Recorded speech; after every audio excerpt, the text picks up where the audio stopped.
जब बड़े सवेरे जब श्यामू की नींद खुली तब उसने देखा घर भर में कोहराम मचा हुआ है। उसकी काकी उमा एक कंबल पर नीचे से ऊपर तक एक कपड़ा ओढ़े हुए भूमि शयन कर रही है और घर के सभी लोग उसे घेर कर बड़े करुण स्वर में विलाप कर रहे हैं। लोग जब उमा को शमशान ले जाने के लिए उठाने लगे तब श्यामू ने बड़ा उपद्रव मचाया। लोगों के हाथों से छूट कर वह उमा के ऊपर जा गिरा और बोला, काकी सो रही है, उन्हें इस तरह उठाकर कहां लिए जा रहे हो? मैं ना जाने दूंगा। लोग बड़ी कठिनता से उसे हटा पाए। काकी की अग्नि संस्कार में भी वह ना जा सका। एक दासी राम राम करके उसे घर पर ही संभाले रही। यद्यपि बुद्धिमान गुरुजनों ने उसे विश्वास दिलाया कि उसकी काकी उसके मामा के यहाँ गई है, परंतु असत्य के आवरण में सत्य बहुत समय तक छिपा ना रह सका। आसपास के अन्य अबोध बालकों के मुंह से ही वह प्रकट हो गया।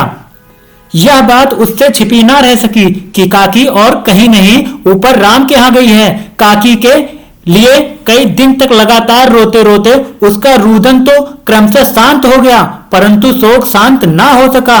वर्षा के अनंतर एक ही 2 दिन में पृथ्वी के ऊपर का पानी अगोचर हो जाता है, परंतु भीतर की भीतर उसकी आर्द्रता जैसे बहुत दिन तक बनी रहती है, वैसे ही उसके अंतस्तल में वह शोक जाकर बैठ गया था। वह प्रायः अकेला बैठा बैठा शून्य मन में आकाश की ओर ताका करता।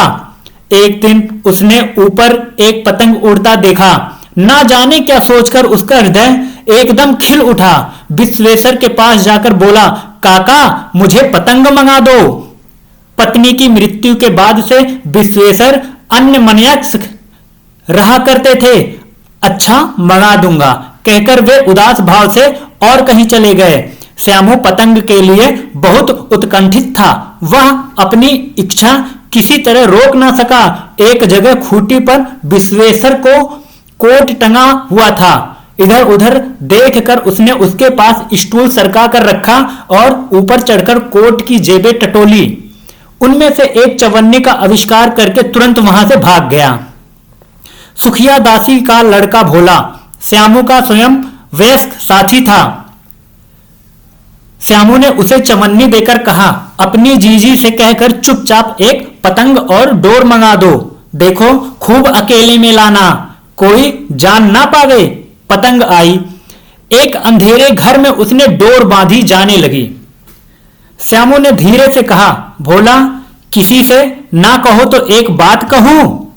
भोला ने सिर हिलाकर कहा, नहीं किसी से नहीं कहूंगा। श्यामू ने रहस्य खोला, कहा, मैं यह पतंग ऊपर राम के यहां भेजूंगा, इसे पढ़कर काकी नीचे उतरेगी।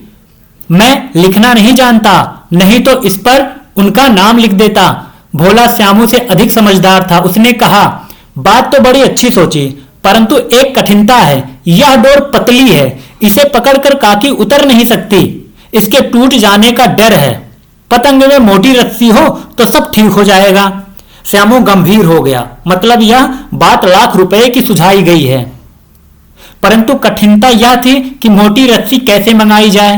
पास में दाम है नहीं और घर में जो आदमी उसकी काकी को बिना दया माया को जला आए हैं वे उसे इस काम के लिए कुछ नहीं देंगे।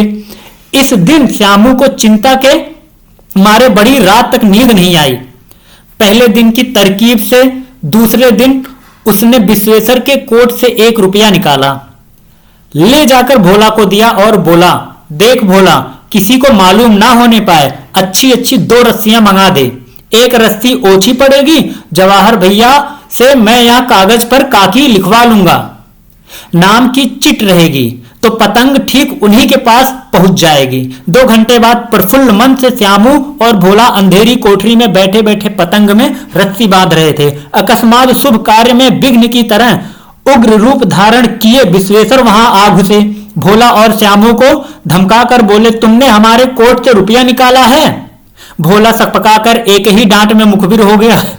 बोला, श्यामू भैया ने रस्सी और पतंग मंगाने के लिए निकाला था। विश्वेश्वर ने श्यामू को 2 तमाचे जड़कर कहा, चोरी सीख कर जेल जाएगा। अच्छा तुझे आज अच्छी तरह समझाता हूं, कहकर फिर तमाचे जड़े और कान मलने के बाद पतंग फाड़ दी। अब रस्सियों की डोर देखकर पूछा, ये किसने मंगाई? भोला ने कहा, इन्होंने मंगाई थी, कहते थे इससे पतंग तान कर काकी को राम के यहां से नीचे उतारेंगे। विश्वेश्वर हतबुद्धि होकर वहीं खड़े रह गए। उन्होंने फटी हुई पतंग उठाकर देखी, इस पर चिपके हुए कागज का लिखा हुआ था काकी। दोस्तों यह वीडियो आपको कैसी लगी, अच्छी लगी तो कमेंट करके बताइएगा और अभी इस चैनल को सब्सक्राइब कर लीजिए, बेल आइकन को प्रेस कर दीजिए सो दैट की नोटिफिकेशन आपको टाइम टू टाइम मिलती रहे। धन्यवाद।